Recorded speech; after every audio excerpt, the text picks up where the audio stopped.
Is Joe Biden going to win? He may just have a chance. Because the people of the United States, the American people, they are smart enough to know that Donald Trump has completely failed us in this whole coronavirus onslaught, which has killed over 100,000 Americans. Donald Trump should have done his best in order to make sure that there was proper testing right at the beginning when this damn virus inundated our society, but he didn't. He failed the American people, and the American people know this, and that's why they're going to vote for Joe Biden. Yeah. Only except that Mr. Biden was gone for 2 months, and he just popped up recently. And when he talks in front of his camera, it looks like he's suffering from dementia. He's not very good at talking, and I doubt that he'll be any match to Donald Trump's trolling. Yeah, it looks like Democrats are going to lose this one again. And if you look at Biden's campaign, it's pretty mediocre. It's almost like the people who are egging him on, the people who are like, yeah, you can win, guy, the people who are organizing his events and his talks, it's like they are setting him up to lose. And this really reminds me of the Hillary Clinton campaign, because when I was observing Hillary Clinton's campaign against Donald Trump, I was thinking the same exact thing.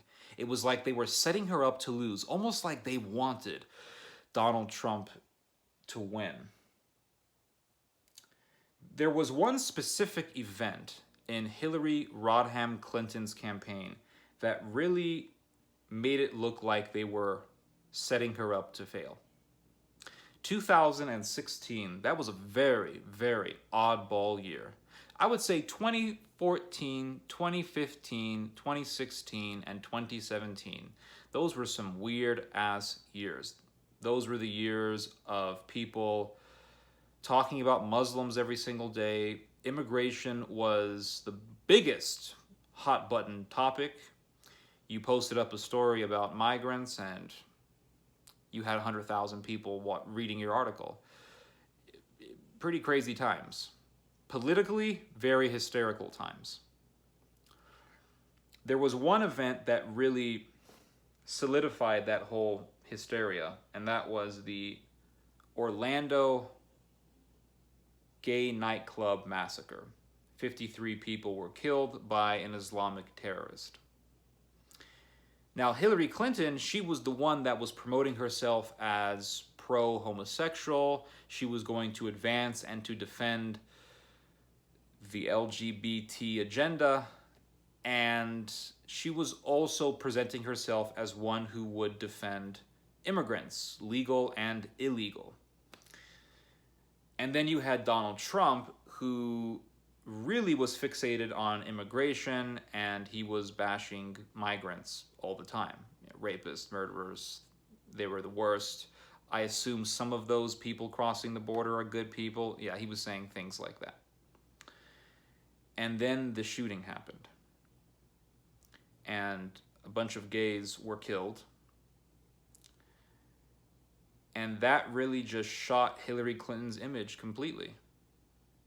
Because it was done by an Islamic terrorist, and the only guy in the election who was really hitting hard on the Muslim issue was Trump. And Trump capitalized on that whole situation. And he said, I'm going to defend the LGBT against these evil Islamic terrorist immigrants. And then the right wing used that whole thing and said, look, Donald Trump, he's our guy. He's going to defend the gays. He's going to defend the LGBT. He's going to defend all these people against these Islamic terrorists. And that story, the story of that massacre, that was the biggest story in the world. Not just in America, the world. It was a global headline. The global headline of 2016. And then Hillary Rodham Clinton did a speech in August of 2016. She did a speech in Florida, the state where this massacre took place. And right behind her, as she was talking, right behind her, was Omar Mateen's father. Omar Mateen was the shooter. He was the Islamic terrorist. His dad was standing behind Hillary Clinton in a speech in Florida. Now, when you look at the front view of the crowd that is listening to the candidate, the front view is strategically organized. This is what I've heard. I have heard that the front view of the crowd that you see behind whoever the candidate is, the entire thing is calculatively done. It is strategically done. The whole thing is strategic. They say, okay, put a minority there, put a minority here, put a minority there, put a Hispanic here, put a black guy there, put some Chinese guy there, put a Sikh with a big turban. Make sure, the big turban is right there. Yeah, the Sikh, put him right there so the big turban is visible, so that we can present this guy as though he's, not a racist and he's going to defend minority rights and all that. The entire thing is strategic. And they put Omar Mateen's dad right behind her. The father of the terrorist who committed, at that point, the biggest mass shooting in U.S. history, who committed a massacre that was the biggest story in the world. They put that guy's dad right behind Hillary Clinton in a presidential election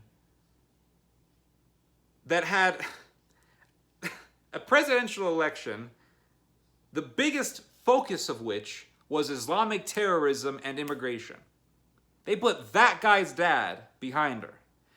And the right wing, they capitalized on that so fast. And some reporter approached Omar Mateen's dad and said, hey, why were you at this Hillary Clinton rally? And he said, what? I'm voting for Hillary Clinton. What? So what? The big deal. And he got into his car and left. And the conservatives and the right-wingers, they were saying, the father of the guy who killed all those gay people in Orlando, right behind Hillary Clinton, she supports him. She's a killer. She wanted a Muslim. She wants Islamic terrorism. She's a terrorist. She is Linda Blair, people. That event right there, that little event, that really solidified my suspicion that they were setting that woman up to lose. And when I look at this whole Joe Biden situation, he's gone for 2 months in the middle of a pandemic. He pops up just not too long ago. It looks like he has dementia. He's stuttering a lot. He's forgetting what to say. Well, I don't think he's stuttering, but he's forgetting what he was going to say. He blanks out. It's like the people who are organizing his events, the people who are pushing him to run, they're encouraging him. I think they're setting him up to lose. And I think the powers that be, they really want Donald Trump to win.